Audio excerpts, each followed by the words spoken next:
Well, hello, welcome once again to Pale Blooms and Beyond. Thank you for joining us today. Liverpool-born singer-songwriter Dave Jackson began his career in 1979 as a leader of indie band The Room.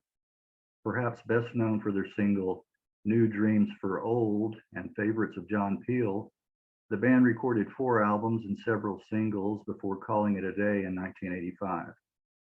Soon after, core members Dave and Becky Stringer recruited members for a new group, Profane. The unit were in a way a continuance of The Room while dropping the prog influence sound of their former band, relying more on a jangly guitar sound. A track that I think captures their sound best is Tear the Web. From 1985 to 1990, the band released 2 albums, a few singles and EPs, and 3 John Peel sessions. In 1990, enter a new incarnation, again with Dave and Becky, this time as The Dust. From 91 to 1994, The Dust did record a couple of albums which were never released. Morphing into Dead Cowboys, a name that characterized their fondness for country music, the group released a couple of albums in the new millennium. Finally, Dave has reunited with ex-Room member Paul Cavanagh for The Room in the Wood. The duo have released 3 albums to date. Oh, and let's not forget a Dave Jackson solo album and a novel and movie. Hopefully, we'll get to cover all of this in our upcoming chat. Thanks for joining me today, Dave. Good. What? Just to point out also that we have got, me and Becky are putting out a new Room album in January called Restless Plate. Because Paul's decided to stop playing guitar for a while and or may have decided to retire. So over the past 2 years, I've been writing new songs with guitarist Darren Brown and Becky on bass and her son on keyboards, and we're reusing the Room name. Okay, all right. Yeah. Well, good deal. So you've had to dust up the room a little bit and do some cleaning in there, huh? Yeah. Well, me and Paul had considered kind of calling The Room in the Wood The Room, but Paul wanted something that made it distinct from that. And he had a solo act called Cabin in the Woods, so we called ourselves The Room in the Wood. Yeah. It brings back a little bit of that Jethro Tull. What was their album? Songs from the Wood. Yeah. Well, yeah, I need to update that intro though. I'll go back and do that. We'll do it over. That's okay. Yeah, no, I'm just kidding. Well, what was you're a busy guy then? What going back? What was your childhood like growing up in Liverpool? Just thinking. I kind of grew up in Walton, which is a kind of not far from kind of the Everton football ground and the Liverpool football ground. Okay. And then Garston, which is down by the docks, and then a place called Wilton, which was a bit more kind of suburban. And I moved out of home when I was about 18, and I've lived in and around the Toxteth area ever since, really. Yeah. Okay. Do you remember when you were little? I remember being taken to see Hard Day's Night at the cinema by my grandmother. Okay. For instance, when it came out, and I remember that my grandmother, who lived in Walton, bought all the Beatles singles when they first came out and stuff. Okay, all right. Was that the Beatles where they grew up? Was that anywhere near you? Were you near to that area? I think, strange enough, when I've discovered that John Lennon and Paul McCartney met near at a youth club near St. Peter's Church, which is in Woolton. So yeah, and I ended up going to that I only found out, years later, but I did go to that youth club at one point. Okay. When I was a kid. Do you remember music when you were young being played in the household? Yeah, I mean, I think in an odd way, it was the earliest stuff was like old 78s at my grandma's, and there was one, I think the first song I ever learned to sing was Ghost Riders in the Sky. I don't know if it was the Frankie Lane version or the other guy. There was a guy earlier, wasn't it? And I've forgotten his name. And it had Cool Water on the other side of it. So I always like kind of storytelling songs. Oh wow. Yeah. See, I don't know why I had that nearby. I guess yeah, exactly. So that was kind of the first. I remember singing it down the phone to my mum when it must have been about 3 or 4 or something like that. She was in work and I was at my grandmother's in Walton, and she'd got her workmates gathered round the phone while I sang Ghost Riders down the phone. So that was my earliest performance. That song has been covered so many times, but yeah, it's one of those classics. It definitely. So do you speaking of 78s or albums or singles, do you remember the first one that you got, or maybe that was bought for you? I remember wanting because I really liked Elvis Presley when I was kind of 10 or 12 or something like that. And I remember my grandma, I wanted one of the rock and roll ones, and my grandma came back with Suspicious Minds as a single. I remember being really kind of disappointed.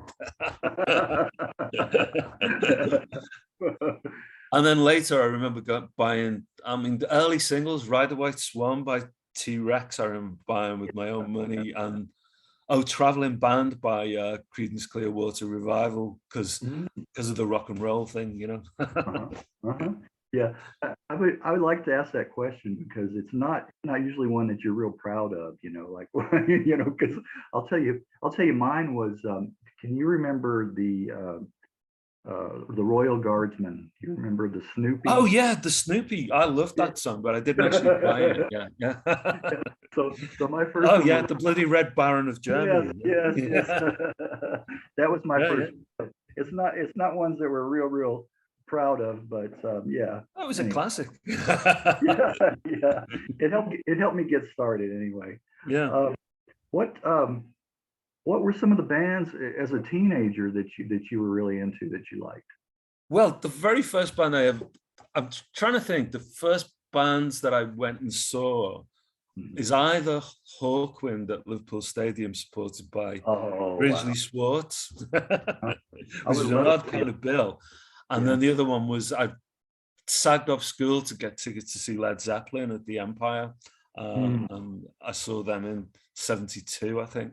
And was kind of shocked that they didn't have a support band, and we were still getting our seats when the drum intro to Rock and Roll started, and it was kind of quite stunning. Yeah. Well, I was talking to another guy about that. Going to the concerts, the early days. And the music they would play beforehand, before the group came on. That was part of the whole ritual. And finding your seat and. And they were talking, the dried ice when that smell, and all of that. The Liverpool Stadium was a real kind of hippie kind of hangout. There was usually loads of lads in bush jackets with very long hair and names of bands scrawled all over them, and they'd start drinking in the afternoon, drinking kind of Australian white wine from this place that really strong. So, and half of them wouldn't actually get into the concert because they'd be kind of lying outside. Well, I do remember walking into the stadium, and I think it was the loudest I'd heard music, which was the kind of piped music, or the records they were playing, and it was My Stars by Alice Cooper, I think, which I'd recognized. It was that kind of like moment of recognition of this is And then also seeing Hawkwind, and they were projecting kind of amongst the stuff they were projecting behind the band were Michael Moorcock covers, you know, and I've been reading his stuff since I was about 12 and hadn't realized the connection. So it was all that kind of stuff, you know. Man, I would have loved to have seen Hawkwind in the early days. That was yeah. Well, when they were kind of that kind of space rock thing, they were brilliant, yeah. Yes, exactly. Wow. Well, can you recall a favorite record store that you used to frequent? I'm just thinking. Yeah, I mean, I suppose eventually it was kind of exists in Liverpool. It was kind of originally not. Well, it was in various places, and it's now outside the Blue Coat Chambers, and I've got friends who work there, kind of thing. But I remember going there, you know, in my early teens, and the staff were notoriously kind of, you know, like that high fidelity thing of, you know. I remember going in one time, and I think to sell an album because they, you know, and handing this guy, you know, a copy of, I think it was Paranoid by Black Sabbath. And he kind of bit the corner of it, you know, in disdain, and then gave me £1 for it or whatever. Really? Oh my God. That's the thing. Yeah, I used to go to get a lot of my 80s material from import records. Well, you had a lot of imports and singles and that kind of thing. And it was really eye-opening, you know, and this guy, he was really cool. He would let me try out the record, you know, he had a turntable, you know, before I'd buy it. So, and a lot of them I was just attracted to by the cover. I mean, you know, it's like, yeah, that looks good, mysterious, and most of the time they worked out, you know. Yeah, that was those were good days. Talk about what was your very first band that you were in? Well, the very first band was called 051, which I met Becky in 1977 at an art college dance. I was at art college basically doing foundation course in art in Liverpool. And I met her at this dance, and we ended up, she was learning to play the bass, and her sister was learning to play the saxophone. And she had a friend called Philippa at school whose boyfriend had made her a wooden wah-wah pedal, and she had this acoustic guitar with a pickup on it, and we played our very first gig as at one of Philippa's parties, just as a 4-piece. And then I got this guy Steve Cockrell, was the son of the artist Maurice Cockrell, who kind of was teaching us. And he got another guy called Paul Hornby in on drums, and we formed 051. We played our very first gig at this kind of biker hippie place called the Moonstone, where they told us we were the worst band they'd ever had on. And our second gig was at Eric's, which was the kind of punk club. And but we were it was kind of odd because the guitarist Steve wanted to be Jimmy Page. I wanted us to be the Velvet Underground. You know, Philippa wanted us to be David Bowie. So we did I think we did a few of our own songs, and we did kind of covers. We did a fast version of Suffragette City and a fast version of Get Off My Cloud and Vicious, and because Paul was mad on the Stones, we did Honky Tonk Women, but which didn't really fit in. Yeah, that's a strange mix of influence. Yeah. So go ahead. Yeah, so that kind of lasted until 79, really. And where did the name come from? 051. 051 was it used to be the area code for Liverpool, you know, the telephone code. It's now 0151, so it doesn't work anymore. Okay. Yeah, leave it to the bureaucrats to complicate that. Add another digit. All right, so you guys became you and Becky. Yeah, but what happened was I think we went away. Becky's parents had moved to America, and her sister more or less emigrated. They were in kind of Redwood City, of no, Palo Alto at the time, San Francisco. And I think we went over on holiday, and while we were away, I'd had a flat that for us to rehearse in Toxteth, that had a basement where the band could rehearse and stuff like that. I had this flat with Steve, the guitarist, and what I hadn't realized was Steve hadn't paid any rent. And we let this other guitarist who'd been playing with us at the time look after the flat. And when we came back, he'd left the band, and also he got evicted from the flat. So the band kind of split up, and me and Becky got a flat next door to the place, and started advertising for kind of band members for the room. And we decided not to do cover versions and to do kind of your own original, which was a bit kind of bleaker. Well, what about why did you drop the name Blown Cones and decide to go with The Room? I don't know. It seemed a bit too frivolous. Yeah.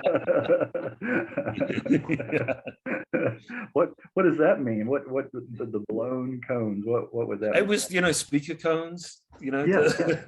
Oh, when you blow them out. Okay. Okay. Yeah. All right. Yeah, that's interesting. I love hearing where band names come from. I love that. Yeah, The Room ended up. I think I was reading a lot of kind of existential stuff, and there was a story by John Paul Sartre, kind of called The Room, about this guy who basically his wife is having to look after him while he's suffering from schizophrenia or something like that, and he sees these flying statues coming at him every now and again. Okay. Happy. You might want to duck just in case, right? Yeah. So you this is interesting. You auditioned a bald-headed guy for guitarist.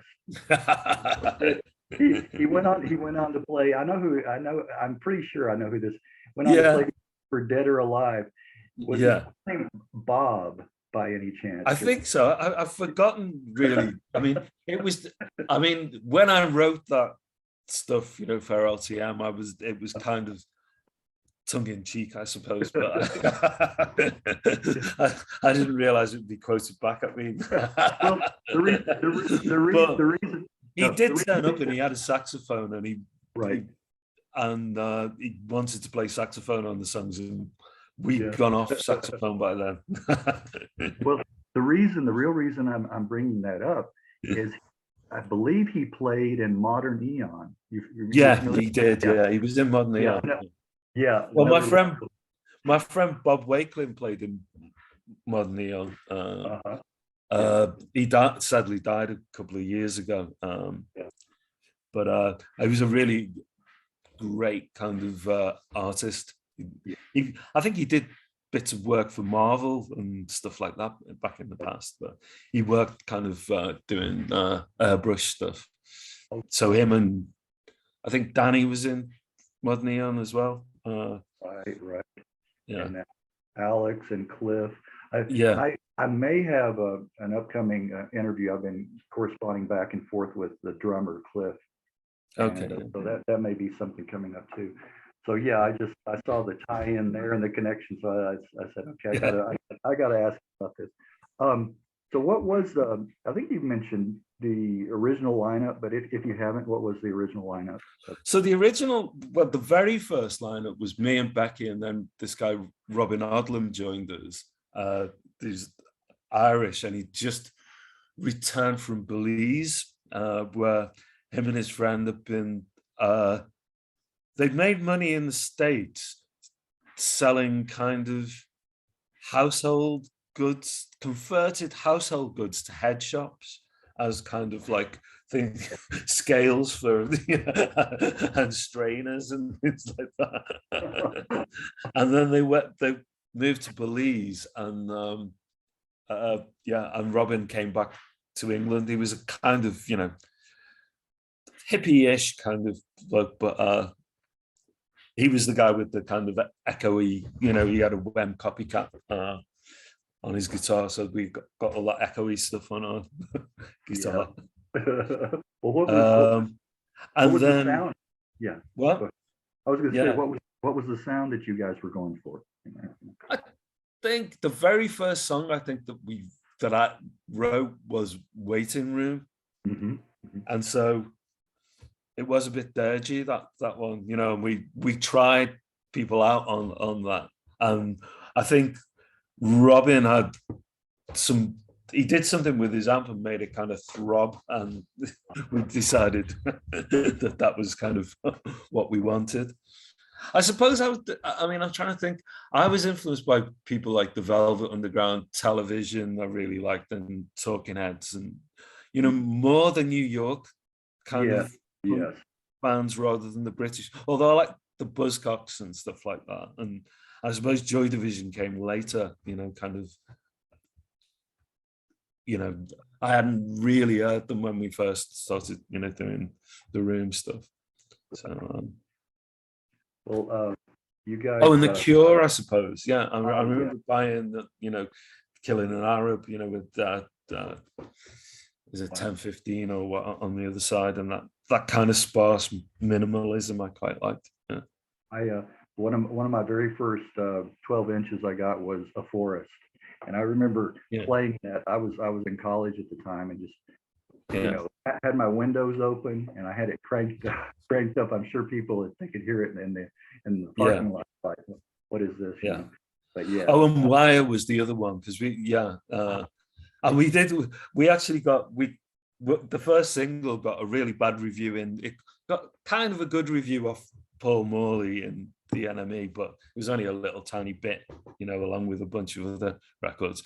But in the sounds, they said that we sounded like Wire on an off day, and the sort of band that the NME might do a double page spread on.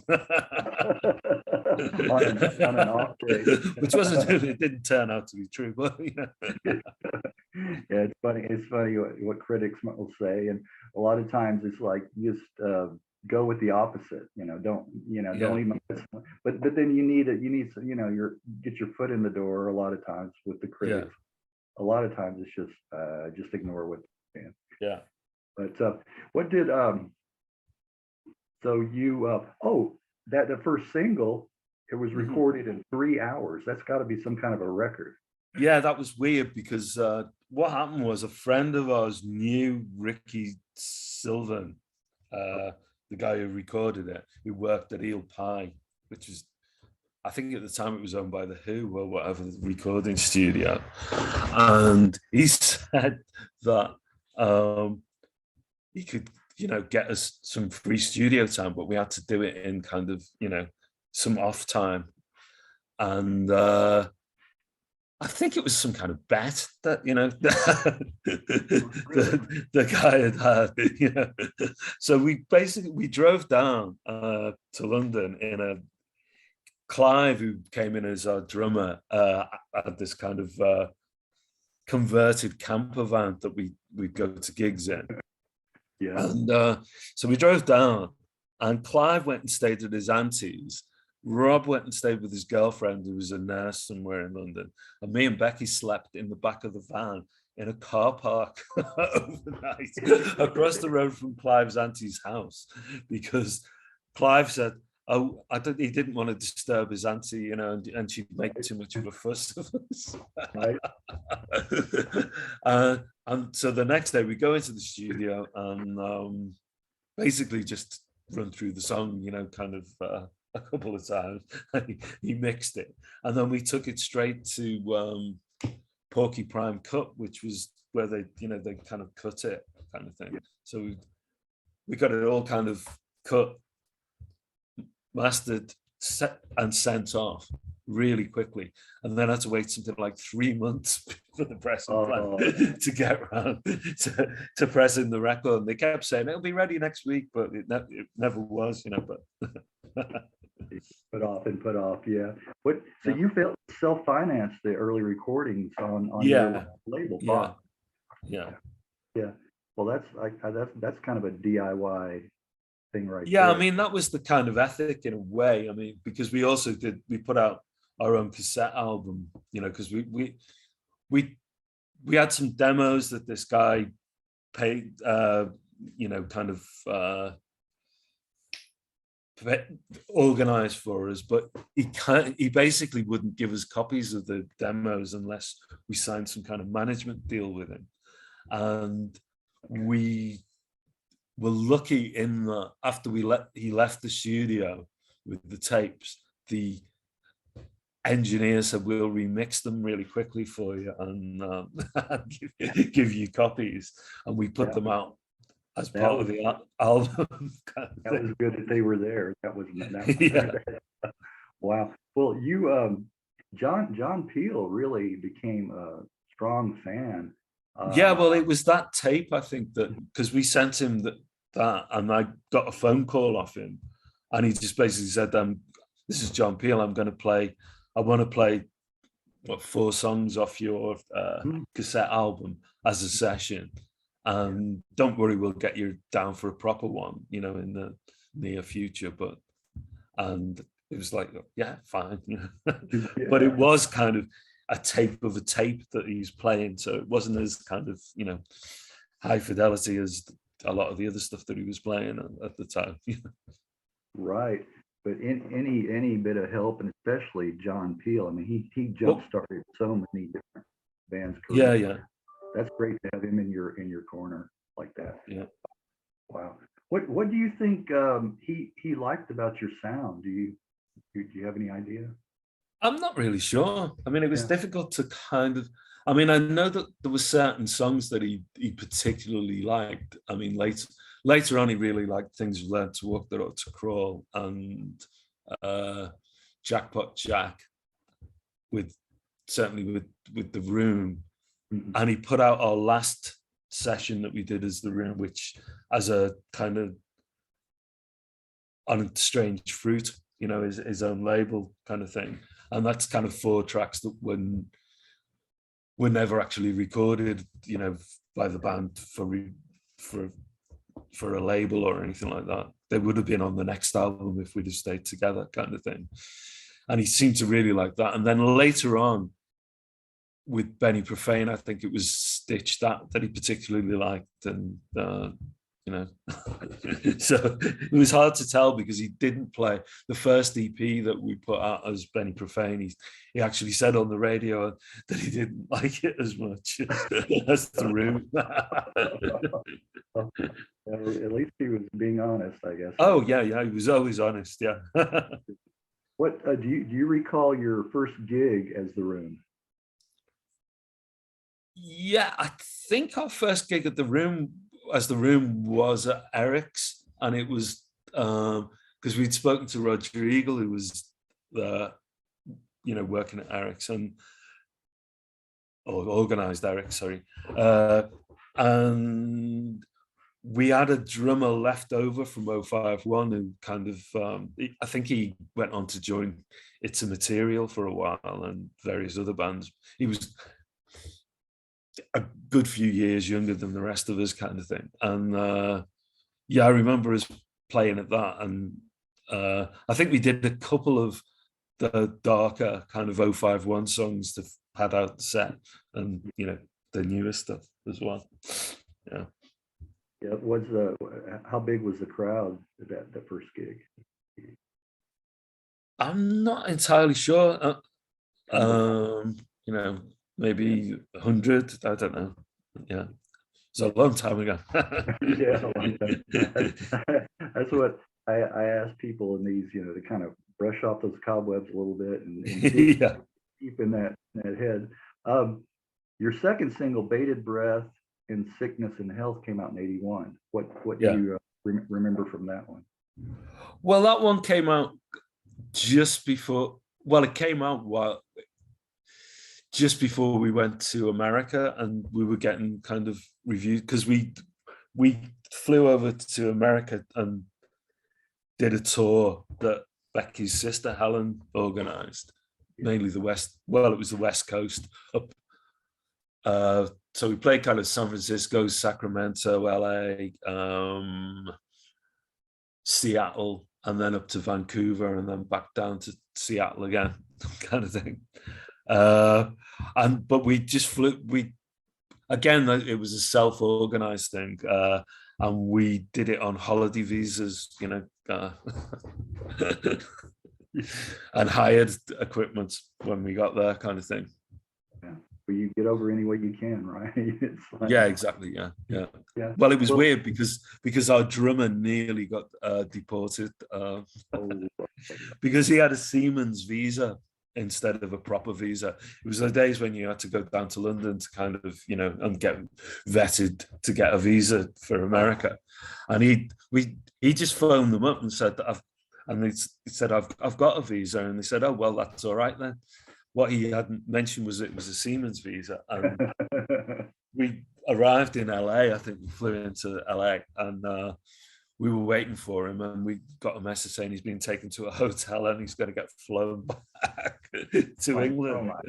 Oh my. But luckily, Becky's dad, he worked at Stanford, but also for some big company, EPRI, who might have had connections with the government at the time, managed to get him released into his custody.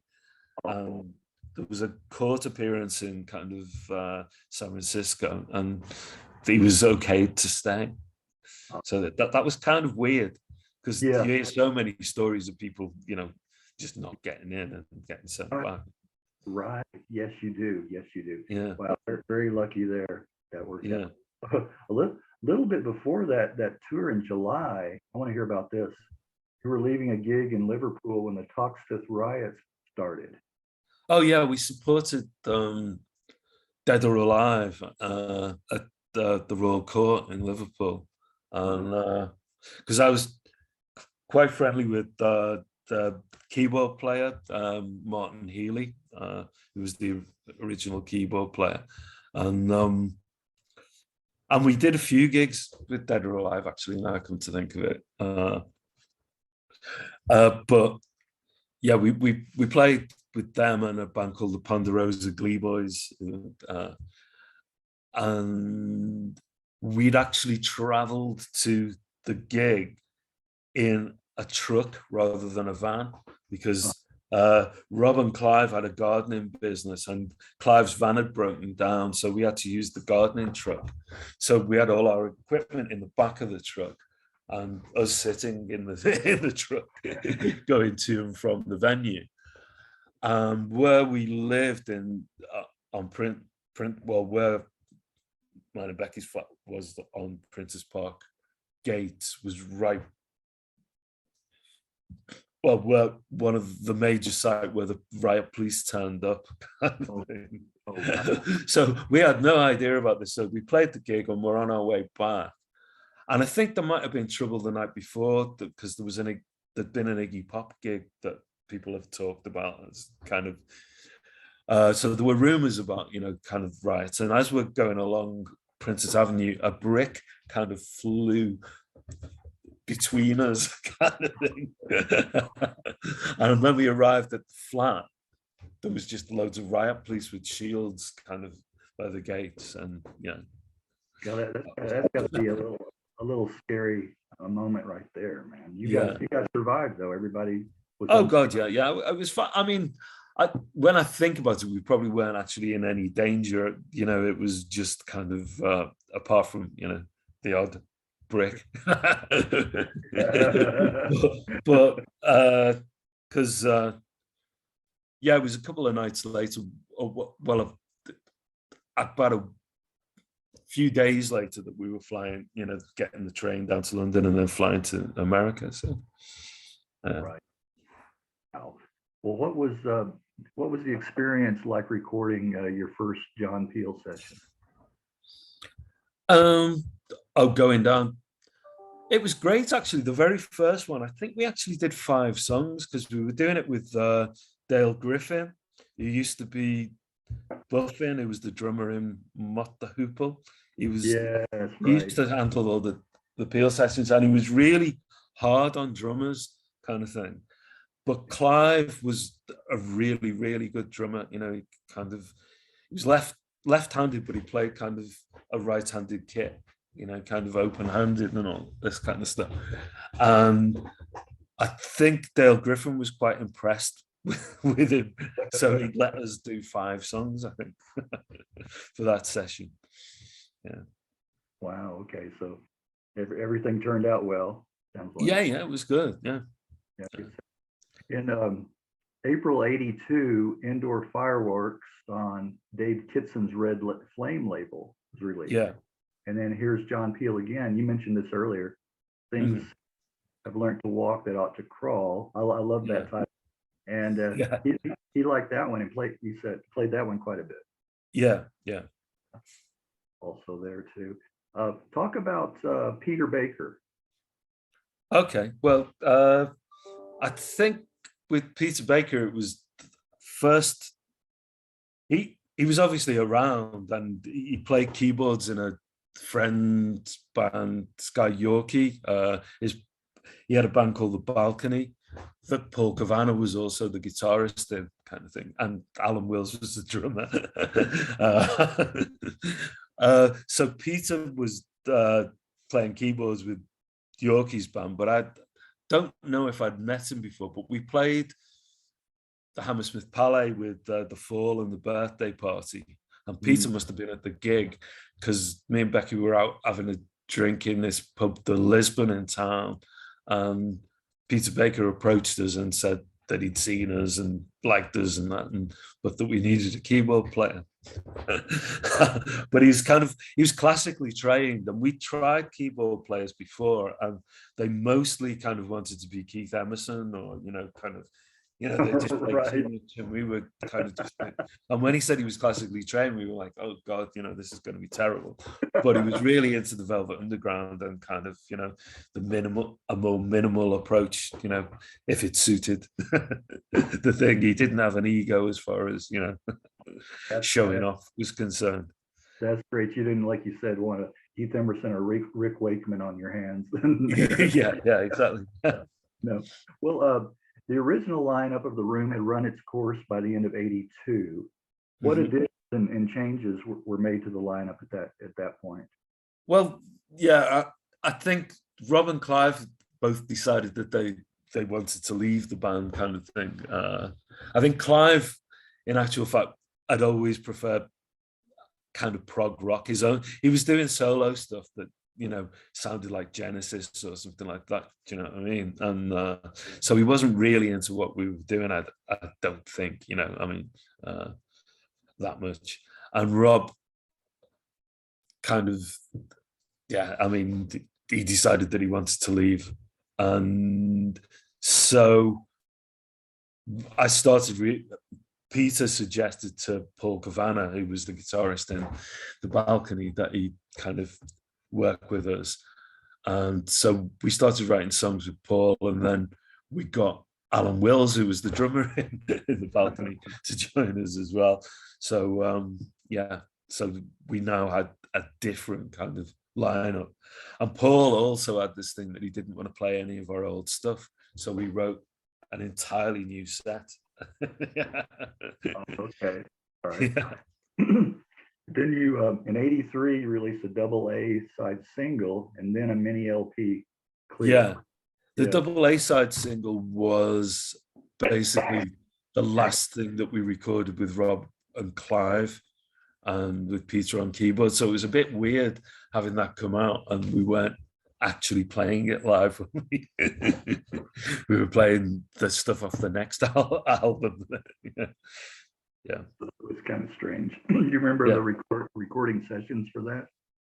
For which? For the '83 one or for Clear? Oh, for Clear, yeah. We went into Amazon Studios, which used to be out in Kirby, and we're recording with this guy. I think the engineer had been in a band with Freddie Mercury at one time before, before Queen and all this kind of stuff. And we just kind of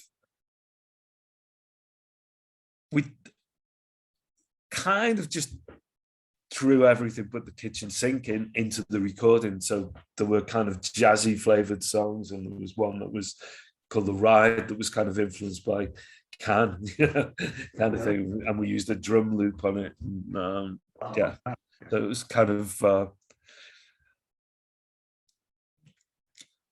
I mean, I think looking back on it, I think that the songs are fine, kind of thing. It was just going in lots of different directions, kind of thing. Right. Well, talk about what it meant when Virgin label 10 Records offered to take on Red Flame.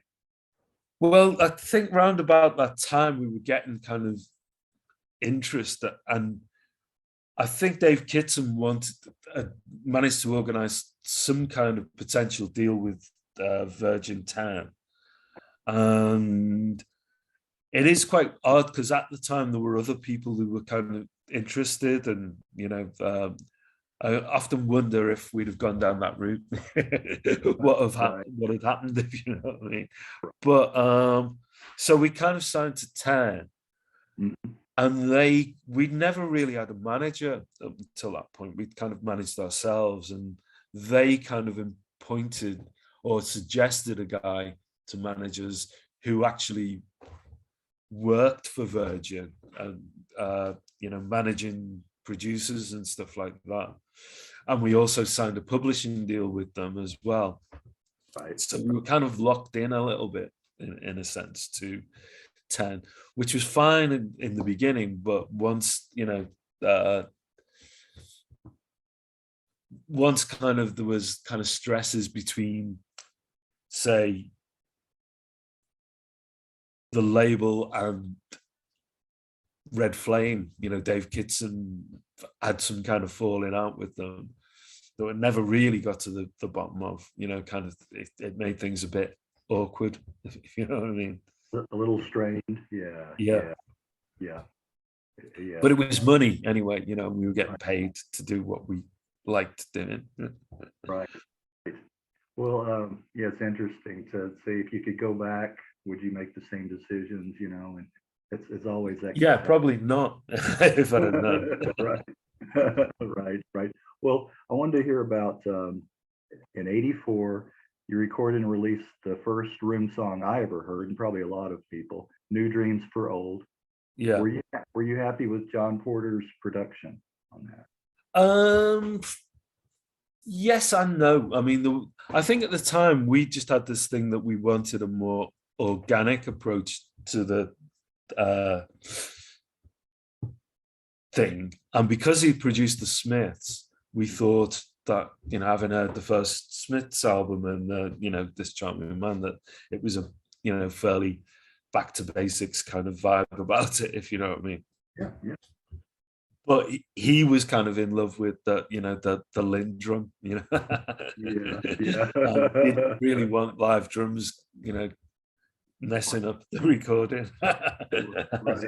I think there was a bit of a kind of extremist take on behalf of some producers back then, that unless you were an absolutely brilliant rock solid drummer, they'd use a drum machine because it was quicker and didn't get speed up or slow down. it was a new toy too. Yeah, it was a new toy, and also computerized desks were just coming in, even though you're still using tape. The kind of the mix is computerized, and then it crashed just before you put it down. Right. Well, how did talk about how did Tom Verlaine get reined in to finish producing the sessions for what would be the Evil Hour? Yeah, I mean, I think we'd kind of got John Porter for so many songs, and then he couldn't finish the entire album kind of thing. And I think John Reed, who was our manager at the time, it turned out that Tom Verlaine was available, was looking for people to produce, because I think he talked about producing it to Material around about that time, but never actually did it. And because I was a massive television fan, and so was the rest of the band, really, when we heard that he was available, we kind of jumped at the chance, really. Yeah. Did he work out as far as? Yeah, I think he did. I mean, he was kind of he allowed Alan to play drums on the stuff and kind of encouraged him. And Alan was a fairly good, pretty good drummer. It's just, if you're being forced to, it you need to be encouraged rather than kind of made to feel put on the spot, I suppose, Right. Well, that's good. That worked out. Now, in support of the album, you guys appeared on the Whistle Test, which used to be the old Gray Whistle Test, right? Yeah. And, how was that experience? That was good. I mean, we ended up going in we just did the one song, Shirt of Fire. Mm-hmm. And when we went in to record it, it was kind of weird because they were mainly interested in what it looked like rather than what it sounded like, if you know what I mean. Right. So they had us running through the song time and time again, so they could get the dry ice just right or the lights or whatever. Do you know what I mean? And so by the time we actually did it, the final take, I think we were playing it maybe twice as fast as it is on the LP, which kind of works, but and especially kind of, I mean, Paul's guitar solo in it is kind of blistering, kind of, because it's at that speed. Is there still a copy of that? It's available. You can see it on YouTube if you type in A Shirt of Fire, The Room. Yeah, it's there, complete with my ridiculous kind of Vidal Sassoon's haircut. Vidal Sassoon. I'll check that out. So yeah, so why did Virgin 10 drop the Red Flame label? I don't know entirely. There was something to do with the fact that he had an artist on 10 called Anne Clark. Yes. Right. Yeah, and I think Virgin wanted her kind of thing. Okay.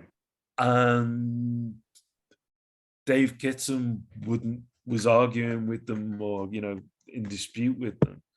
And they ended up just dropping the label and deleting kind of, basically the records weren't available after the ones that were in the shops or that had already been pressed had, been sold. So it was kind of a bit weird. We never really found out because we got kind of, I remember getting a gift of champagne for Christmas off Virgin and some money. I think Richard Branson had invested in British Telecom in the names of all his employees, some kind of dodgy deal, and then sent everyone 100 quid or something like that, to cover his tracks. But we just got a phone call saying, that we were getting dropped kind of thing, and the album had only been out a couple of months, so it was a bit weird. Yeah. A little disappointing, yeah. Was that when the writing kind of was on the wall at that point, as far as The Room, calling it in a way, I suppose, that there was, I mean, we were still touring. We did a tour with the Violent Femmes and Red Guitars and a bunch of other, bands and stuff like that. And I think that maybe, I know Alan kind of had a kind of personal tragedy in his family and stuff like that. And, but I think also him and Paul were looking, I think Paul at the time wanted to have a go at being a singer as well as a guitarist in a band kind of thing. So there was that going on. And Alan decided he was leaving the band, and we kind of asked Paul, if he wanted to leave as well. Well, there was still some money in the band account, because we basically bought, all the members of the band got equipment except for me and Becky kind of thing, because she already had her equipment. And so there was, there was a bit of money left in the band account, which we kind of thought, well, we might as well have that. Right. Yeah. Well, you and Becky obviously forged a really strong working relationship, and I assume friendship over the years too. You picked up and started recruiting for a new band towards the end of summer '85. Yeah. So I see you were or still are a fan of Thomas Pynchon's work. Yeah, I was then. Yeah, definitely. Yeah. I haven't read anything recently, if you know what I mean. But at the time, I read, I think the first one I read was Gravity's Rainbow, and then V, and then Crown of Lot 49, and I think I followed him up until Vineland, and I've got other books by him that I've never really got around to read it. Well, that's interesting. Again, the background on that. Did you think at the time maybe Benny Profane and what the meaning there too from Thomas would capture the sound and image of the new band? Well, it's a weird kind of thing. We were, I mean, I think I suggested it, and then the other members of the band kind of went along with it. At one point, I wanted us to be called the Whole Sick Crew, which was kind of okay. And I think Joe objected to it because he thought it sounded like we might be a kind of hip hop act because of the word crew, Right. I could see that. Yeah. Well, what's the new recruits? What influences did they bring to the table? Well, Joe had been the drummer in The Passage for a while, and he played with Mod Neon as well, I think, at one point, and probably a bunch of other bands. But he was a drummer who wanted to be a guitarist, kind of thing. So when we very first started rehearsing, we tried a different drummer with Joe on guitar, but that didn't really work. So we eventually got Robin Surtees, he'd been on the same label as us, but in a band called Shiny Too Shiny that were on Red Flame, along with The Room kind of thing. And I suppose we wanted to be even more kind of back to basics, I suppose, kind of Velvet Underground, Fall kind of stuff, Right. Well, this is really interesting. Will Sargent played guitar on your first demo. Yeah, that was before Robin joined. Yeah. How did that? He was just available at the time, or what? Yeah. Well, he was quite good friends with Joe, and Joe asked him, and he agreed to do it. Yeah, and but I think he was taken aback, I think, at how fast we play, because he joined us for a gig one, I think did a version of Credulous as Hell with us live one time, and was kind of took it. I remember him mentioning about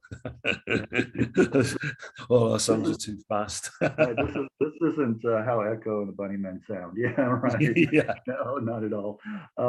This is I know you were a rabid Hank Williams fan. Are you still? Yeah. And you guys even did a cover of "I'll Never Get Out of This World Alive." Yeah. We used to do it in the first kind of Benny Profane set with a kind of feedback solo in the middle of it. That's got to be one of the eerily prophetic songs ever written. Yeah. Wow. Yeah. I wonder if he had a premonition, at the time he wrote that too. Yeah, definitely. And you did, or still do perhaps, have a fascination with cowboys, country, and Western music, right? Yeah. I think it's the kind of story and storytelling songs in general, kind of, right. And country songs are always kind of, or quite often storytelling songs, I have to ask you this too. As a kid, did you like to watch Westerns? Oh God, yeah. I think my dad Mhm. took me to see the Magnificent Seven when I was about 4. Oh yes, oh yes. I didn't remember it then, and then I went to see it, because those films would keep coming round in those days, on the cinema. So I do remember going years later to, when I was old enough to remember stuff. To see it. Yeah, but That yeah. is So he was really into westerns and stuff like that because yeah. right, right. And I know a few years earlier, and I just watched it years after it came out, but Shane, I know is another big one that very Yeah, that's Shane. Yeah. yeah. So around this same time, the band had been listening to the John Wayne album Texas Funeral. Yes. This is the first I've heard of it actually. Oh, you Did, haven't heard it? no, did that did all of this? We jumping ahead a little bit, but with the Cowboys affinity for that, did that have something to do with the naming of your future band, Dead Cowboys? Yeah, to a certain degree. Yeah. Originally, we were going to call the band Cowboy Mouth after the Sam Shepard play. Yeah. But we discovered that there was a Scottish band that had got there first. Right. So because our first demo had that on it, and a friend of ours, Ross Fortune, who I think he was living in Austin, kind of up until really? recent. He used to write for Time Out in in London, and lived in Liverpool, and I think he owns a bar, kind of in somewhere in New Brofanols, or I can't pronounce it. Oh yeah, New Braunfels. Yeah. That'll be the place. Yeah. He owns a bar there. Yeah. That's just south of Austin. Yeah. Wow. Okay. Yeah. Very So where was I? I've forgotten what the original question was. Now that I said that. Oh, the cowboy thing. Oh, the John Wayne thing. Yeah. Yeah, the John Wayne. I remember Joe playing it for me, and it was just so funny because it sounds like the Fall playing kind of country music, with this Okay. with this kind of drunk lead singer who's kind of, keeps going yep every now and again. That's funny. but I think that they're actually from Fresno or something. Yeah, well, that's Southern California, so Yeah. yeah. I like the Bakersfield sound too from California. Yeah. What's his name? Nah, I can't even think of it. Buck Owens. Yeah, Buck Owens. Well, Yeah. Ross, that was what I was going to say, is Ross was a massive kind of country fan, which is why he ended up, when he was working for Time Out, he wasn't really reviewing bands other than country or blues. And then he decided to, I think he interviewed Johnny Cash one time when he was over in America, and did quite a lot of kind of interviews with people and country music, hence. I know you're a Merle Haggard. Yeah, so he introduced me to a lot of stuff that I wouldn't have heard otherwise. Right. I know you're a big Merle Haggard fan too, as am I. This is interesting too, that the band embarked on some support slots with Echo, the Wooden Tops, and Hoodoo Gurus. I have an upcoming interview with Dave from Hoodoo Gurus next week. Yeah. Dave Faulkner. Okay. Yeah. We did one gig with them in Liverpool, and it was kind of at the last minute. I think they didn't have a support band or something like that, and someone phoned us up, and we ended up playing with them at this place that at the time I think it was called the Beer Keller. It was kind of yeah. And then Wooden Tops. Years ago, I did a written interview with Rolo McGinty. Yeah. He's a real nice guy. Yeah, definitely. Yeah. So I thought that was kind of interesting. The connections that, I find Yeah, in these interviews, the more I do, it's like, wow, yeah, they knew them, they played with them, that kind of yeah. stuff. I think we played with them with the Bunnymen at gig in London. I forget the venue name. Yeah. Well, tell us about the pub, the Monroe, and playing there. Right. Well, there was this place where we did some early Benny Profane demos. Was a place called Arena House, which is on Duke Street in Liverpool. And at the time, it was where loads of artists had their studios. Bob Wakeling, for instance, who mentioned earlier, after Modern Neon, had his studio in there. But in the basement, they had recording studios and stuff. And we did some demos there. And I think the Bunnymen did some demos as well. Really? Next door to the place is a pub called the Monroe, which at the time was being run by this Chinese guy called Ernie Wu. And I think the Bunnymen had been drinking in there, and they kind of agreed to do a secret gig in his back room, which was really quite small, as Ronnie and the Rabbits. And they played, and apparently there were queues around the block and all this kind of stuff, because it got out.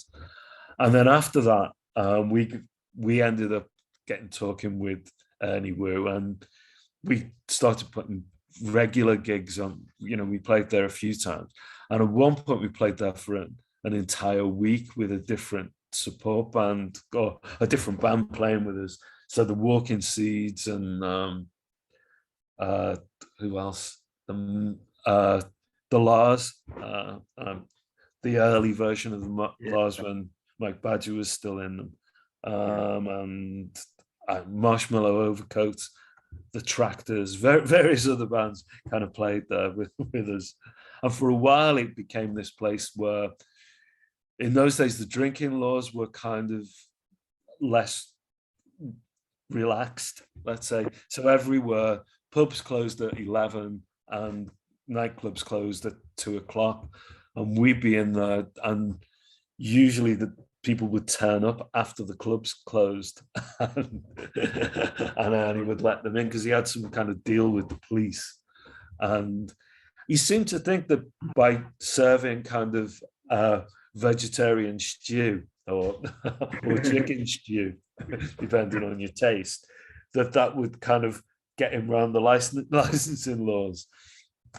So people would be in there kind of eating the stew and kind of getting drunk and listening to bands. So yeah, so the Monroe was kind of very much of its time, but I think it's now a kind of one of these kind of gourmet pubs, a pub, a gastro pub. That's it. Yeah. Is Ernie still around? Do you know? No, he died kind of probably 10 years ago. I mean, he was getting on then. He was from Shanghai, and he'd come over to England as a ship's engineer, I think, and at one point had run the Shanghai Social Club, which had a opium den in it. I was going to say, they usually do. Yeah. But he ended up kind of, because of his connections with whatever they were with the police, he managed to get a license for a club that opened for a while that some of my friends were involved in, called the Cosmos, and Joe McKechnie DJ'd there quite frequently, and I think when we started Dust, we played quite a few gigs there as well. Well, your first EP, Where Is Pig, didn't get much attention, but the second one, Devil Laughing, particularly the song Stitch That, got the attention of John Peel again, and he liked that one. Yeah. How did, speaking of Devil Laughing, how did that lead to your meeting your future manager? Oop, I'm trying to think. Yeah. Oh, Amanda. Yeah. Yes. I think she was being employed by Eddie Esther, which was part of Red Rhino, which was a kind of distributors and label or whatever. And I think she was being employed to do the press on the single or something like that. So we went down to London to meet her, and she was fairly well off in comparison to the rest of us.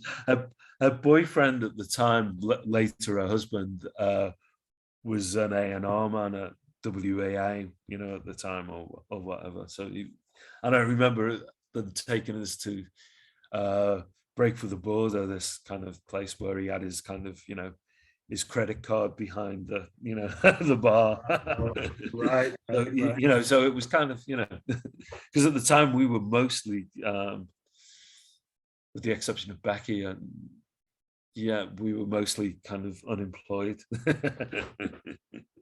Well, it sounds like that was a good connection right there to make. Yeah. She was really good. Yeah, and, she kind of helped us.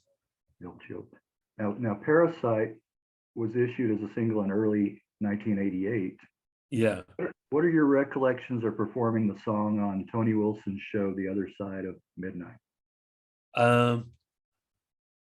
We went over, and there were two bands going to be recording for the, you know, using the time available, and the other band was James, and they got to go first, and they spent forever getting.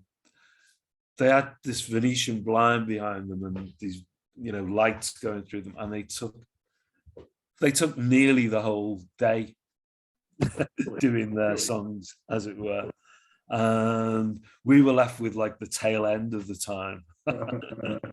And we sort of just went on and ran through the song. And I think there was a guy, Brian Machin, who we knew, who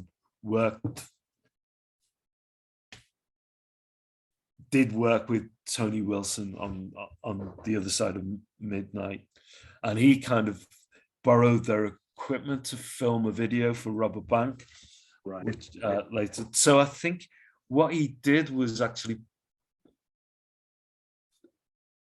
blend little bits of that over the backing, you know, over the footage of us, you know, that they had in the studio for when it came on the TV to liven it up a bit, kind of thing.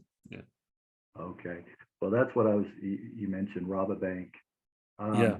You know, when I first saw the title, I was thinking it was like a play on words, like the guy's name is Rob, A is his middle initial, Bank, Rob A. Bank. But then I found out that it is Robert Bank. The sound in the song reminds me of that Mighty Lemon Drops sound. You know, okay. You know, kind of the reverb on it, the kind of, you know, the kind of a little bit of that. Where were you driving in the video? It's a oil refinery over near Runcorn.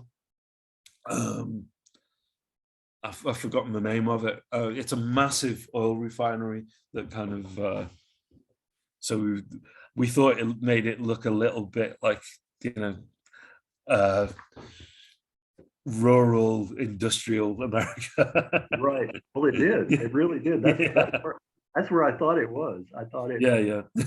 And Robin, the guitarist's friend, owned a Cadillac, which is what we were we used to drive. To drive in. The whole image, the American guitar and the background. I thought it was somewhere in California or something. Maybe when you were on a tour or something like that. Well, it worked then. It did. We were kind of driving backwards and forwards just past this one bit of the factory kind of thing, you know, in the background. And luckily it was a really sunny day as well. Right. That all worked out really well there too. So what, just when things were really looking up, you found out at Christmas that Red Rhino had gone bankrupt. Yeah. Well, we'd recorded Robert Bank, and we'd had test pressings of it because John Peel was playing the test pressing, and it was supposed to come out as a single, and we kept getting told that it would be next week or the week after or whatever. And then it got to a stage where we were kind of, whenever we phoned Red Rhino, there'd be someone fielding the calls and, not admitting what was going on. And eventually they came clean and said that, they were going into receivership, which was a bit kind of weird, That's great. So we ended up with kind of recordings, because I think our original plan was to put out an album that would have consisted of some of the Peel sessions, because the idea would have been to kind of buy, some of the Benny Profane Peel sessions and include, other songs as well, kind of thing. Right.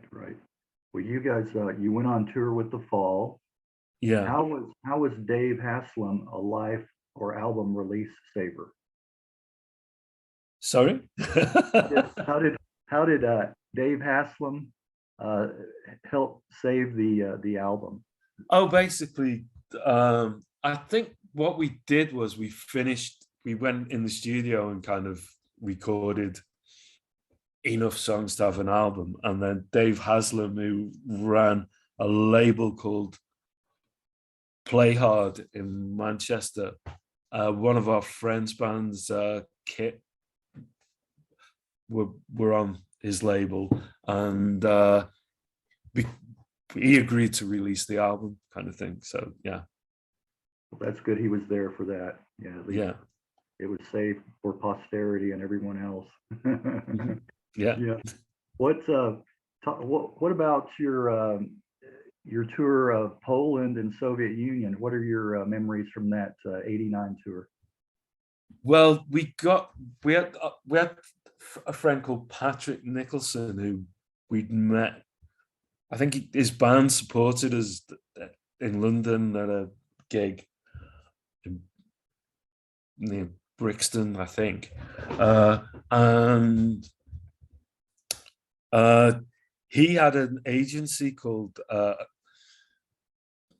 was it Across the Border, and he was organizing gigs in Poland at the time.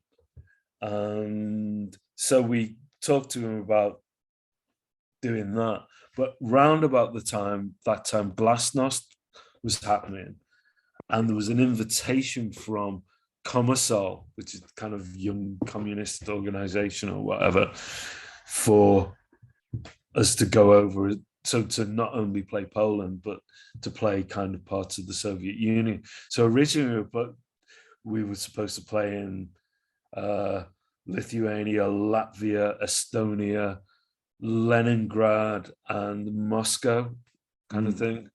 Yeah. And along the way, I think Estonia and went out the window, and the people in Leningrad didn't get on with the people in Moscow, so they kind of engineered it so we missed our train. And there wouldn't have been time for us to kind of go to Moscow and then get back in time to get back to Berlin, to fly home. So yeah. Did you find that interesting that you had reached audiences over there and that they were receptive and wanted you to play over there? Yeah, I mean, I don't know if many of the audiences actually heard of us over there, if you know what I mean, at the time. Okay. So, but they were turning up to see what, this band was, as it were. Oh, maybe some of them, but so we'd be playing these places that were called palaces of culture. Okay. In, in the Soviet Union, and it was basically there'd be some kind of hall that and there'd be no music before you went on, and everyone would be seated, and towards the end of the set, girls with big bouquets of flowers would come and lay them on the stage, kind of thing. So it was really kind of bizarrely formal. Wow.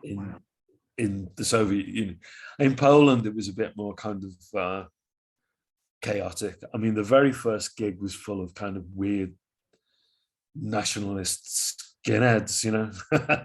Really? Or there was a contingent of them, you know, there with, you know, which was really odd, you know, kind of back then, you know, it's kind of scary. Yeah.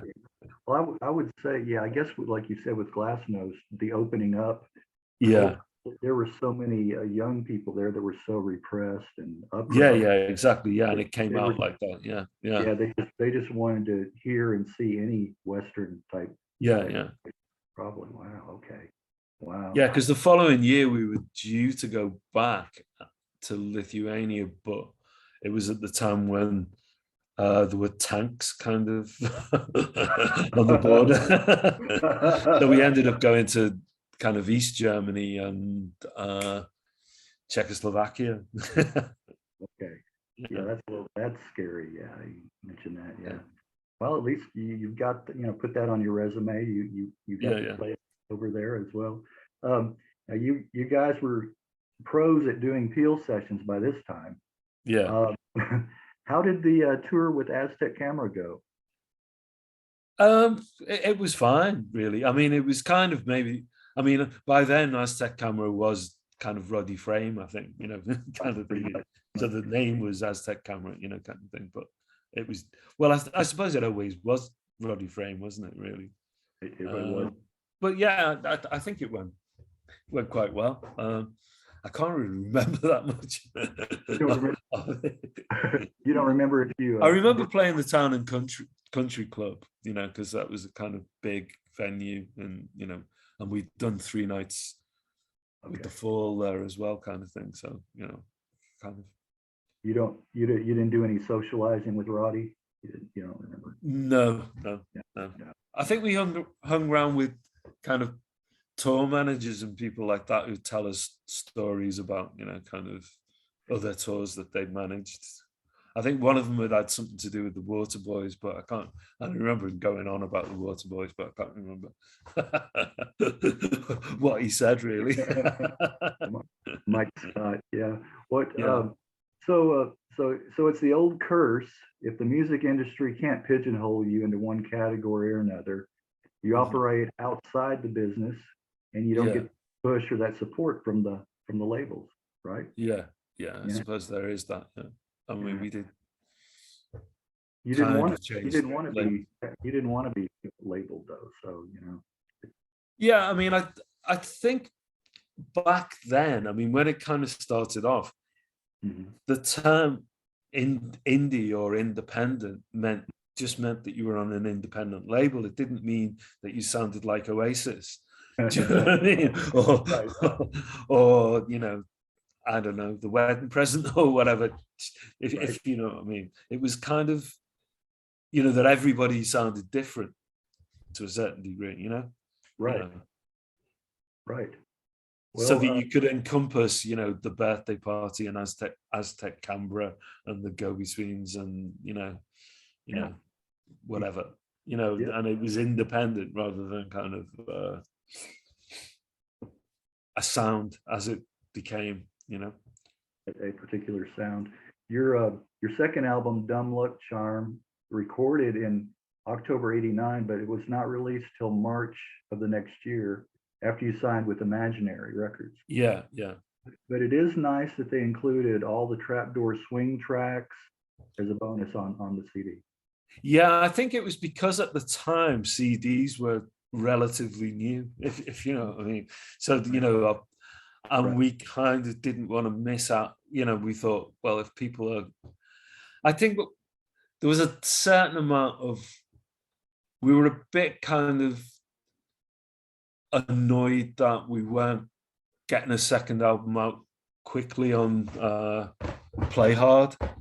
So, you know, because we'd recorded it and we wanted, it was almost as though to keep gigging, we needed to have new material out and stuff like that. And we had all this stuff, and I think we asked Dave Haslam if we could include some tracks off the album, and then we put it all on. Yeah. Well, it worked out like you said. You know? Yeah. That's good. Well, talk about the band splitting up. summer of 1990. What were the reasons?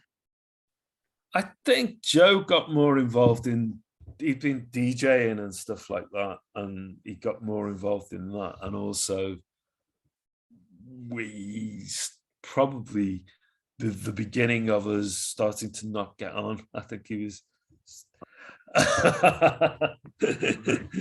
if you know what I mean. Right.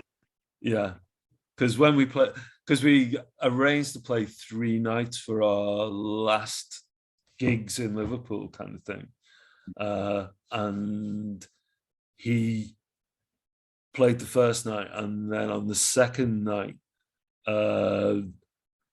took exception of something that I said and stormed off. So we played the last 2 nights without him. It wasn't noticeably any different. It's funny how those things happen sometimes in bands, right? And, yeah. Well, by then we had another drummer, because Joe had always been pushing to not be the drummer, but he wasn't the world's greatest guitarist.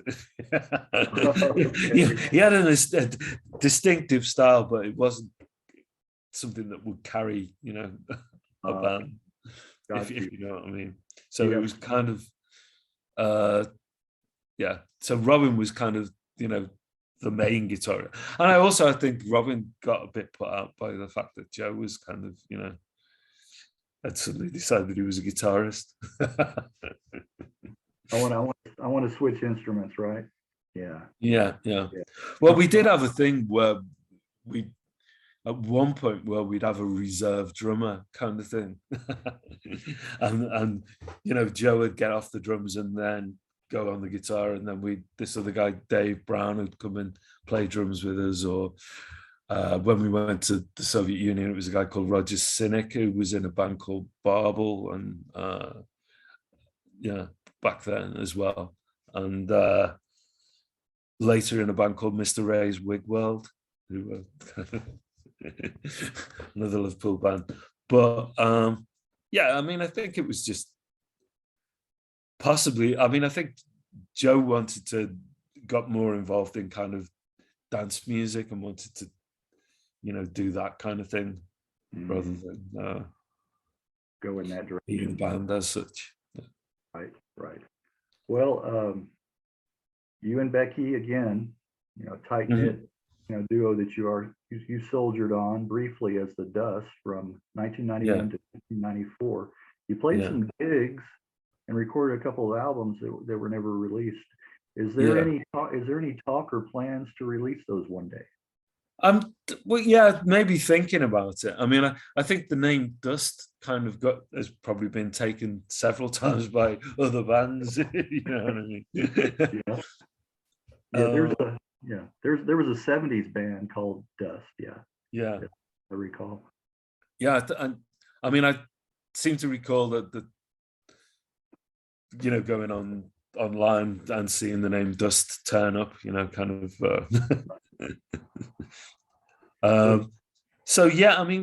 Maybe at some point. The label that we're kind of doing stuff with now, 9x9 Records, which is based in Liverpool, at a record shop called 81 Renshaw, which they specialize in vinyl and stuff like that. So it's possible that we might release some old stuff through them, because there's talk of, I don't know if it's going to happen this year for Record Store Day, but we found different, versions of New Dreams for Old and the song called Ringing that were produced by a guy called Howard Gray, who worked with the Pale Fountains, I think, back in the day.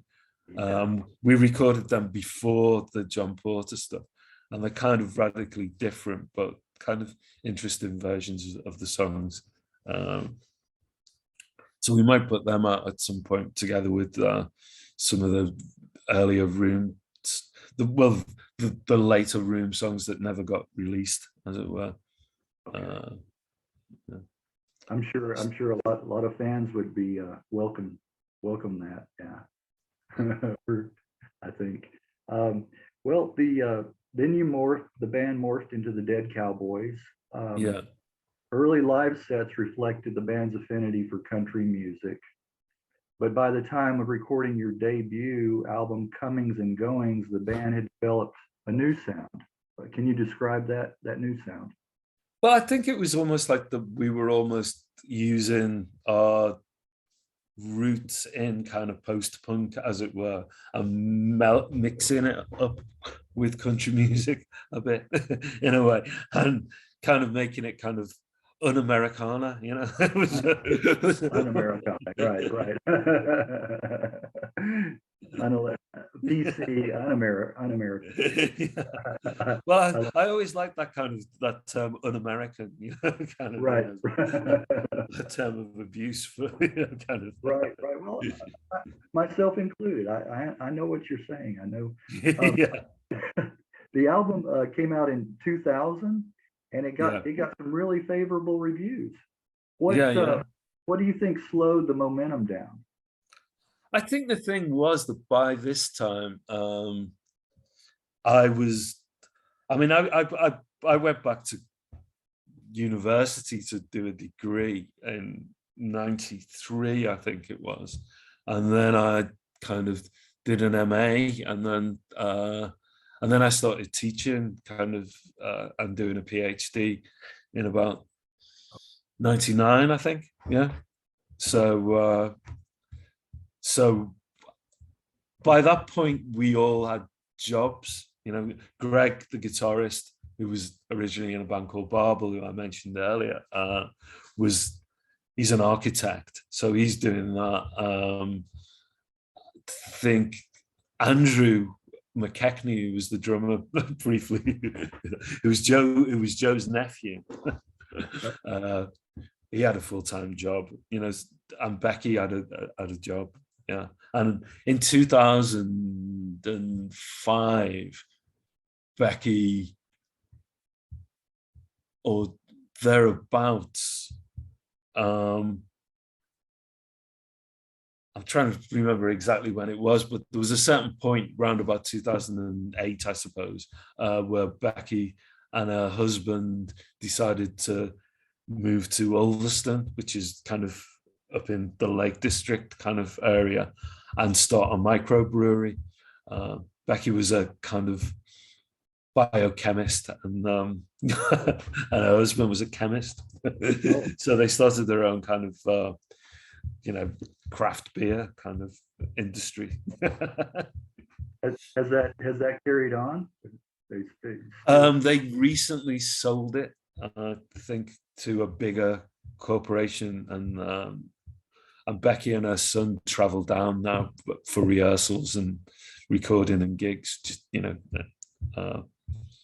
so there's a long distance thing there. Okay, long distance.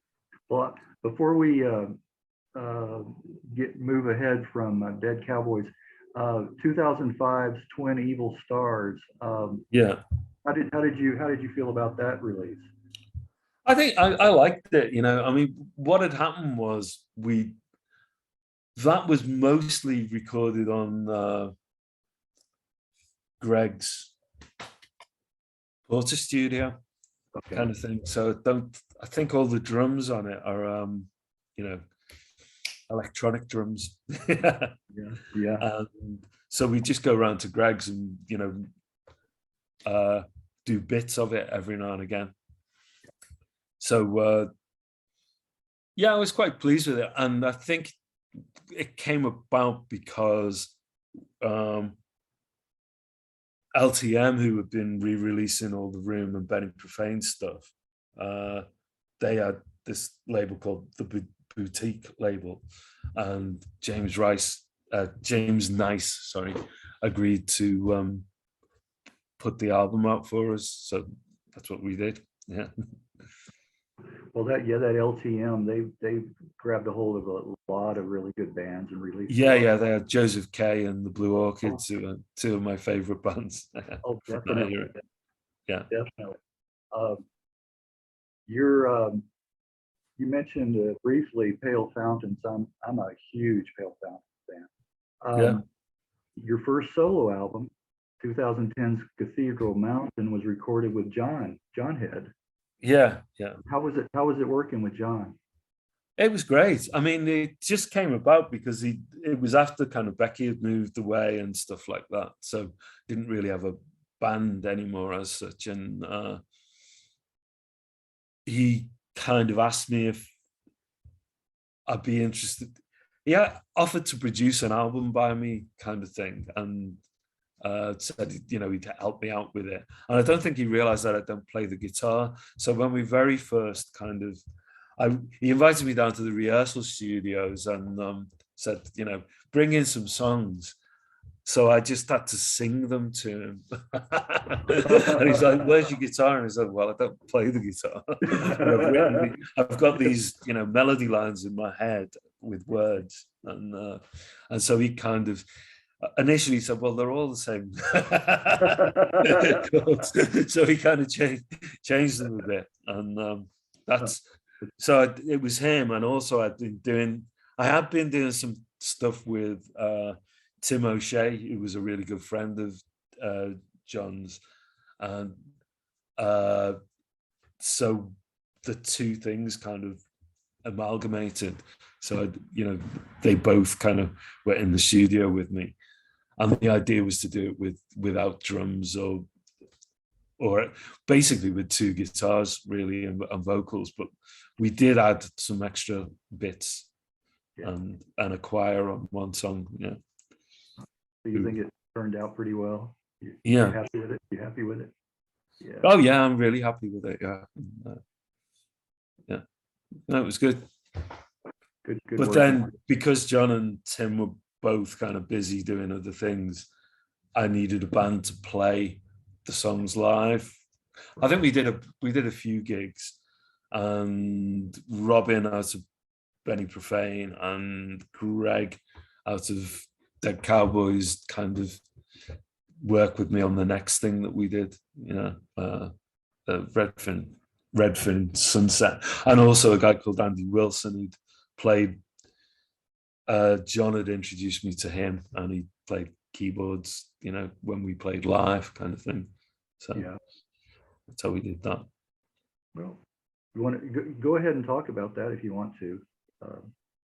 Well, I think just round about that time, I wanted to have a go at doing albums without drums, just because of because of drummers. Right. To a certain degree. Right.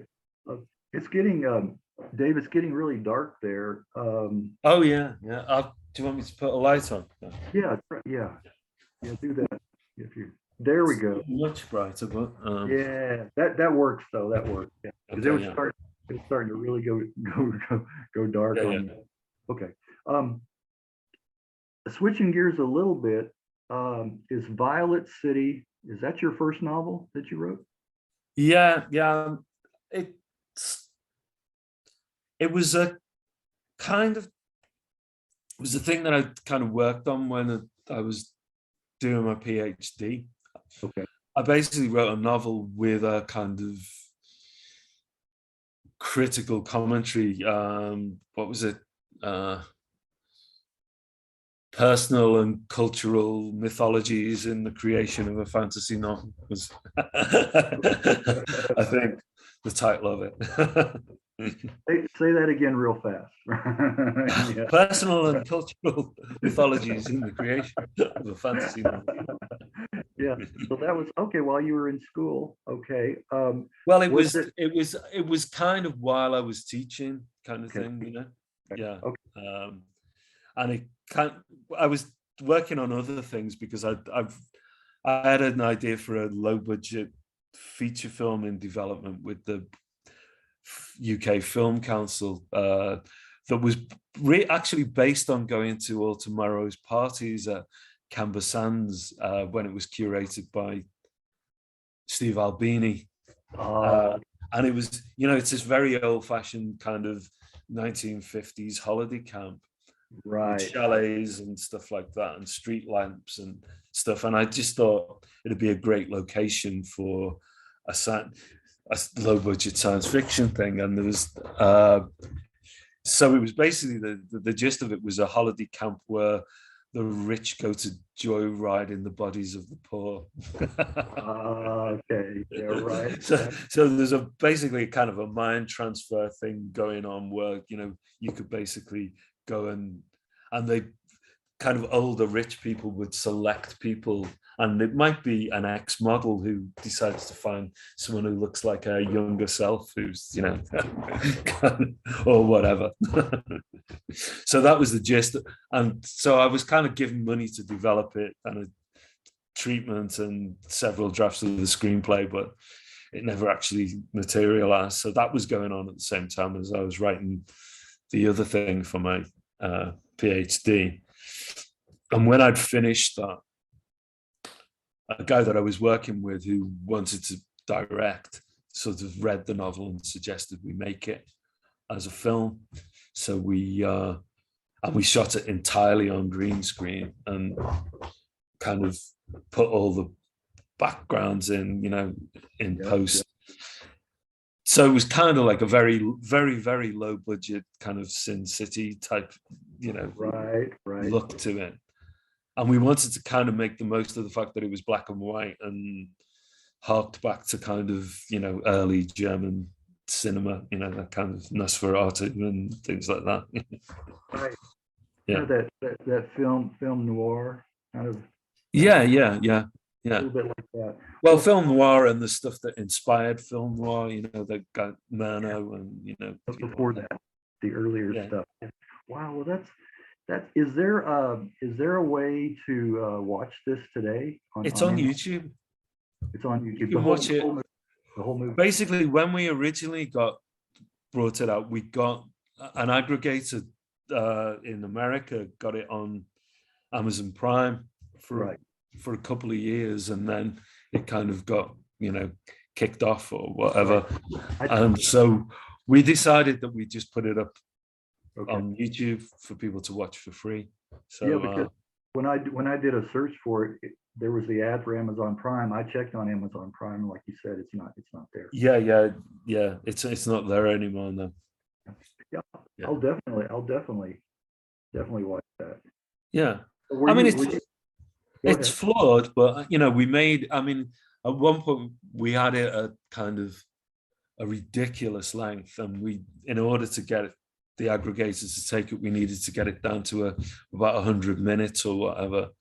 I think we got it down to 105, and in the end, the way that we actually got the last few minutes of it was by speeding the film up and pitch shifting the dialogue so that it stayed.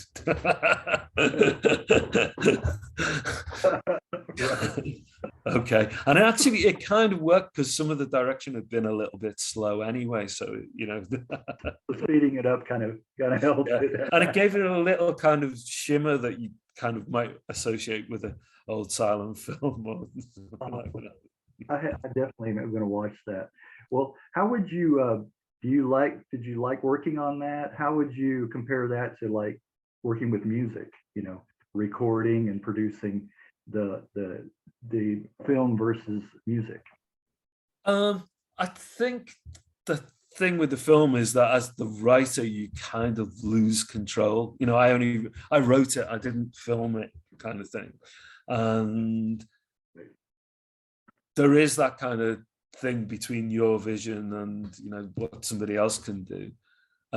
Although John did an amazing job with it, because it just wouldn't have got made if it wasn't for him. But it took us a long time because we did all the shooting in 2010, but it didn't actually come out. We didn't lock it down until 2016, I don't think, so it was kind of a few years later. Yeah.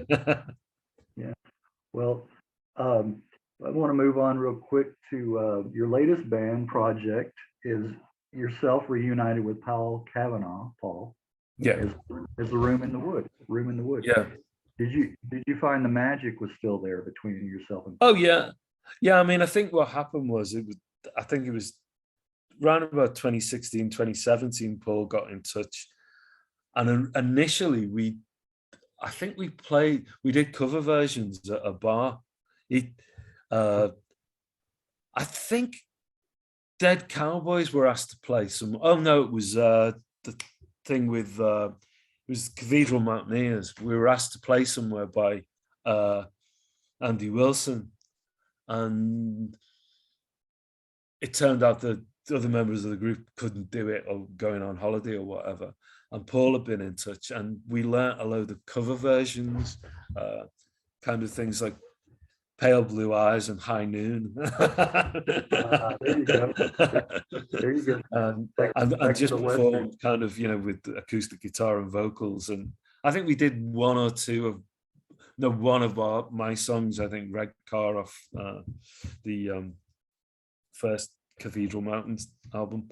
And then I kind of suggested to him that we write some songs, and he started sending me kind of guitar tracks, and I put lyrics to them. And yeah, we basically did 2 albums in 2 years, really. Kind of 2018 was when the first Room in the Wood album was released, and then we recorded the next one that didn't actually come out till 2020, but could have come out in 2019 if a turntable friend hadn't gone through a bit of a rocky patch kind of thing. Okay. So, but unfortunately, the problem with that was it came out kind of round about the same time that lockdown kicked in, so we couldn't play any gigs. I was going to say, well, you released 3 albums, right? The Room in the Wood. Haven't you 3, or you said 2? There's 2 albums, yeah. The Room in the Wood and We're the Martians Now, and there's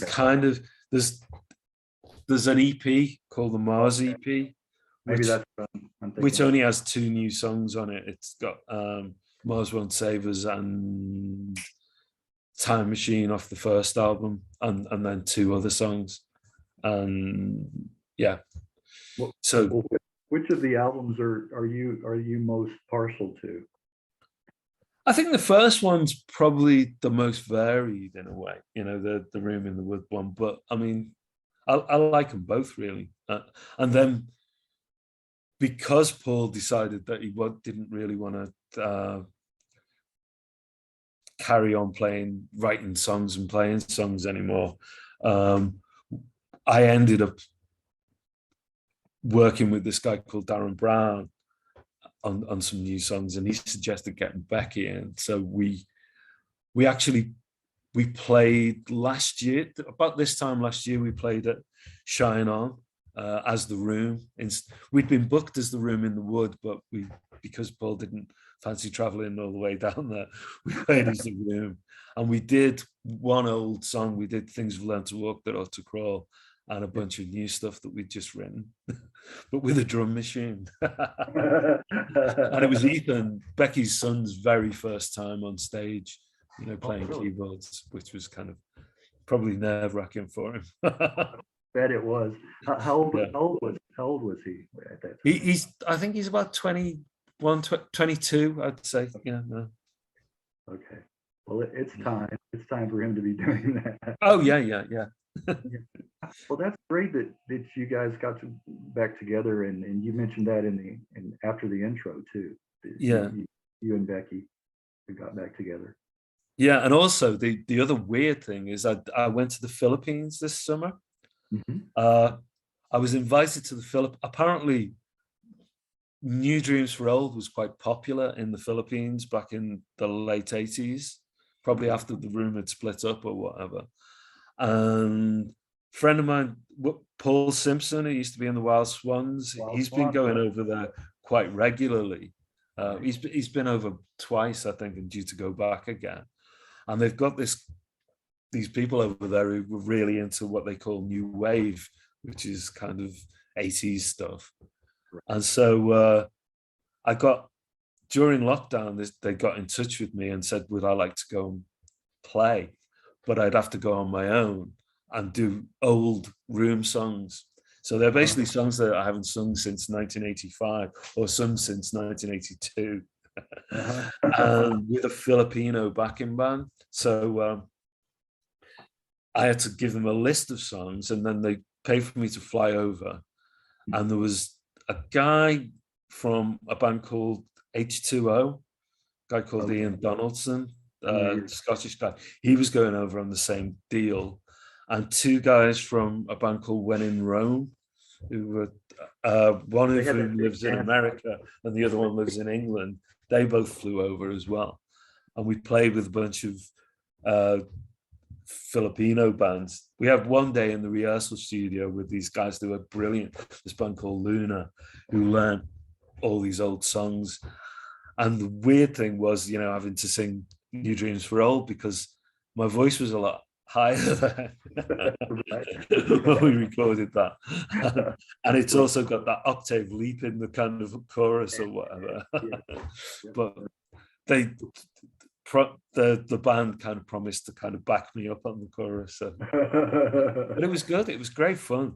But and they knew the material. They could play it. Oh God, yeah.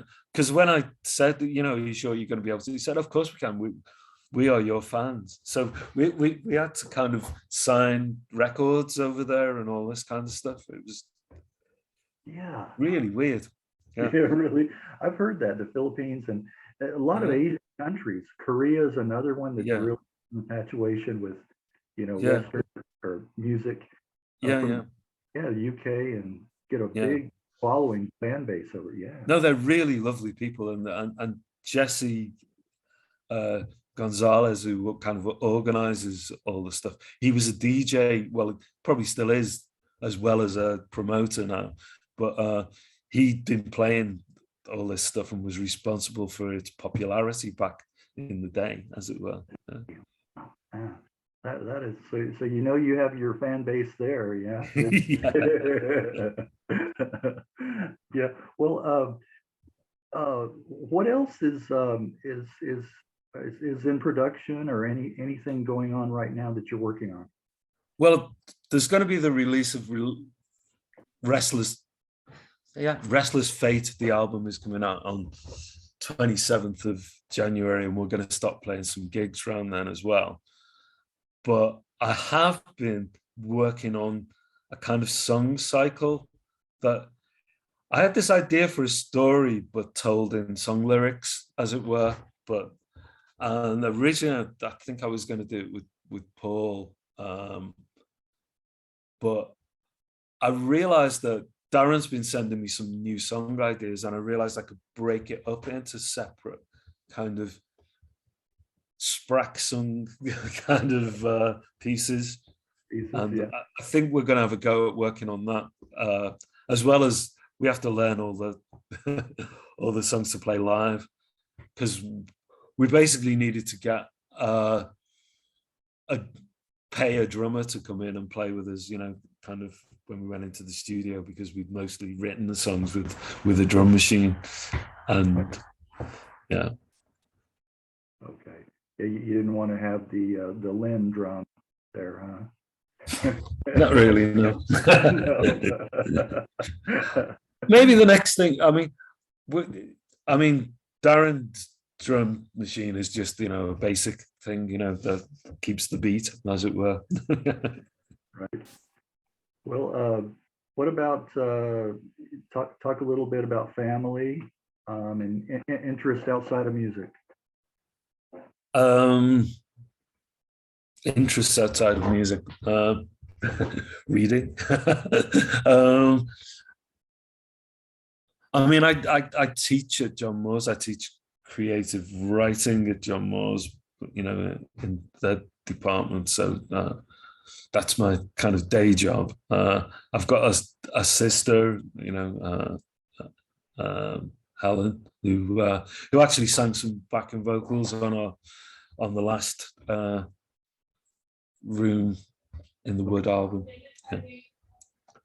And also my partner Yvonne, who is just shouting, "Your dinner's ready." I thought I heard something. Yeah. Then it's a good timing that we're kind of coming to a close. Do you have any pets, cats or dogs? Yeah, we got 2 cats, Mao and Nina. Okay. All right. And Nina's a female who chases her ex kind of partner now around the flat. Oh, okay. So you have your companions, your feline companions there. Yeah. All right. Well, what's for dinner? Can I come over? Think it's going to be chicken, roasted vegetables, and linguine. Apparently. Oh, that sounds good. I'll come join you. Yeah. It's my lunchtime, your dinner time, my lunchtime. So yeah. Well, can you think of anything else, Dave, you'd like to add? No, not really. Just that, there's new stuff on its way, and to check out the Room in the Woods stuff. We've got quite a few videos on YouTube that you might be able to find. Their friend Mark Jones has done. Mark Jordan has done for us. And he's coming on Wednesday to do a video for one of the tracks off the new album. Oh, well, great. Well, any other plugs you'd like to do? There's the book, available on Amazon, Violet City, and that, yeah. All right, and I promise you, I will check that out, watch that on. How long is the movie, Violet City? 105 minutes, I think. Yeah. Yeah, I'll watch that, and I'll write you back and tell you my review. Okay. Yeah. Okay. Cheers. Yeah. Great to meet you. Yeah. Hey, yeah. You too, Dave, and continued success, and whatever path life takes you. And we've enjoyed all your music over the years, and a lot of people will be watching this, and I'll let you know when it is edited and posted, and you can post it to your social media and let everybody know. Okay, great. Thanks very much. Okay. All right. See you. Bye.